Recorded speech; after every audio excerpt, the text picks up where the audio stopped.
sea el transporte molecular de energía. La ley fundamental para el transporte molecular de energía es la ley de Fourier. En este caso, la densidad de flujo de energía va a ser Q sub z, esa densidad de flujo en la dirección z, y la ley de Fourier, la ecuación cinética, es la densidad de flujo de energía es proporcional al gradiente negativo de temperatura, siendo la constante de proporcionalidad la conductividad térmica. La conductividad térmica va a tener unidades de julios partido por segundo, metro y grado Kelvin. Y el gradiente es negativo porque el transporte de las zonas de mayor temperatura hacia las zonas de menor temperatura. El transporte molecular de energía es propio de sólidos, donde no hay un movimiento macroscópico de moléculas, o de fluidos que están en reposo o cuando se mueven en régimen laminar. Cuando el régimen es turbulento ya hay transporte macroscópico y entonces ya no se podría aplicar esa ley de Fourier porque esta solamente es a nivel molecular. Se va a considerar la difusividad térmica alfa, igual que hemos hablado antes de la difusividad de cantidad de movimiento. Aquí es la difusividad de energía, difusividad térmica, que está relacionada con la conductividad térmica, la densidad y la capacidad calorífica, de tal forma que esta difusividad térmica tendrá unidades sustituyendo las tres variables que aquí intervienen: conductividad térmica, densidad y capacidad calorífica. Tiene unidades de metros cuadrados partido por segundo, igual que la difusividad de cantidad de movimiento hemos visto anteriormente para el transporte de cantidad de movimiento. Entonces, si ahora sustituimos esta conductividad térmica de la ley de Fourier por la difusividad térmica,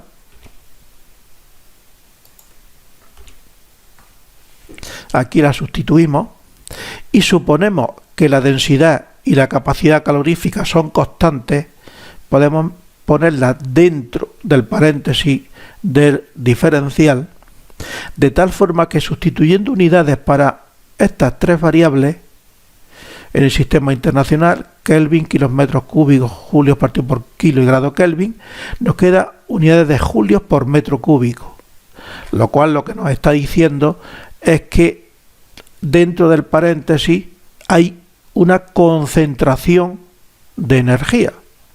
Por lo tanto, el gradiente es de concentración de energía. Por lo cual se puede también decir que la densidad de flujo de cantidad de movimiento es proporcional al gradiente negativo de concentración de energía, siendo la constante de proporcionalidad la difusividad térmica. Si ahora esta densidad de flujo la ponemos en forma de flujo de calor, pues se multiplica la densidad de flujo por la sección transversal, sustituimos, llevamos al denominador todo lo que está multiplicando a la derivada y nos queda que en el numerador existe una fuerza impulsora, que es la que provoca el transporte, y en el denominador lo que nos aparece es una resistencia. O sea que el flujo es igual a una fuerza impulsora partido por una resistencia. Aquí hay algunos ejemplos de conductividad térmica. Los metales, que son muy conductores, el vidrio ya es menos conductor, el plástico, el agua, y hay que observar sobre todo en este caso el valor del aire. El aire es muy poco conductor, con lo cual suele utilizarse como aislante. Cuando lo que queremos es que el transporte de energía sea muy rápido, pues utilizamos un metal que tenga una conductividad térmica muy alta. Pero si lo que queremos es aislar, utilizamos aire.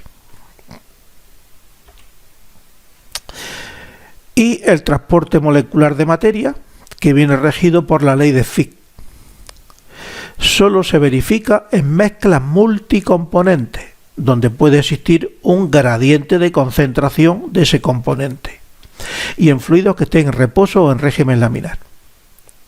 La densidad de flujo de ese componente y en la dirección Z es proporcional al gradiente negativo de concentración de ese componente I, siendo en este caso la constante de proporcionalidad la difusividad del componente I en la mezcla, o sea, el coeficiente de difusión del componente I en la mezcla.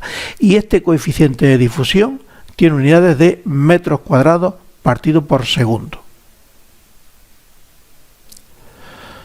Si ahora consideramos el flujo de componente I, lo multiplicamos la densidad de flujo por la sección transversal y llegamos a una expresión similar a como ya hemos visto en los casos anteriores, que el flujo va a ser igual a una fuerza impulsora, que es la diferencia de concentraciones, partido por una resistencia, que viene dado por la distancia a la cual se produce el transporte, partido por el coeficiente de difusión y la superficie transversal. Así que, como resumen, hemos visto que para el transporte en una sola dirección, las tres leyes son similares, son muy parecidas.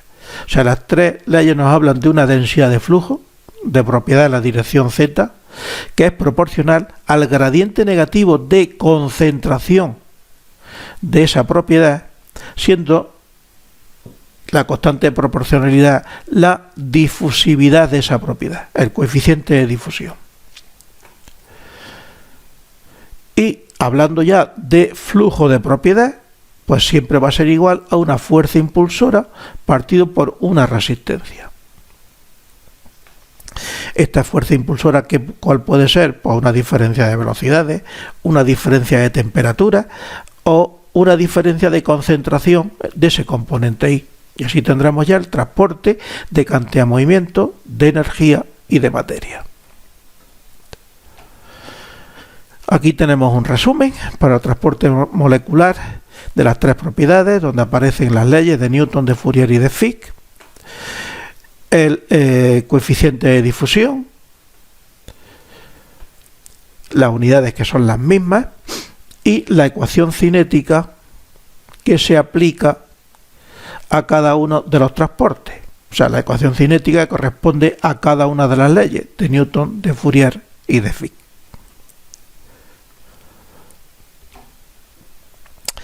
Y ya para terminar este tema vamos a hablar un poco de transporte turbulento. Las operaciones industriales donde se mueven fluidos en la mayoría de las ocasiones lo hacen en régimen turbulento. Poquitos casos hay en lo que sea conveniente un régimen laminar. Entonces normalmente es más conveniente un régimen turbulento porque siempre es más rápido. Con este régimen turbulento se favorece el transporte de las tres propiedades extensivas, se disminuye la resistencia que oponen los fluidos y por lo tanto es óptimo para el uso en las operaciones industriales.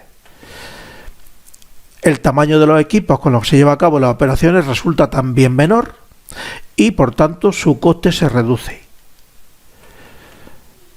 ¿En qué consiste, como hemos visto antes, la turbulencia? Pues en el movimiento caótico y al azar de enjambres o grupos macroscópicos de moléculas que se mueven transversalmente y también hacia adelante y hacia atrás en la dirección de movimiento de ese fluido y simultáneamente con el movimiento principal del fluido. Este movimiento fluctuante de estos enjambres de moléculas hace muy difícil obtener ecuaciones cinéticas semejantes a las que hemos visto para transporte molecular. Y en este caso lo que se suele emplear son coeficientes de transporte turbulento. Coeficientes de transporte turbulento que, como ya veremos en los temas correspondientes, suelen ser empíricos. O sea, hay que determinarlos experimentalmente. Y estos coeficientes dependen de las propiedades físicas del fluido, de las características y de las condiciones del sistema en el cual se estén estudiando y aplicando. Por lo tanto, no vamos a tener ecuaciones para el transporte turbulento, hablaremos de coeficientes para el transporte turbulento y que habrá que determinarlos de forma experimental.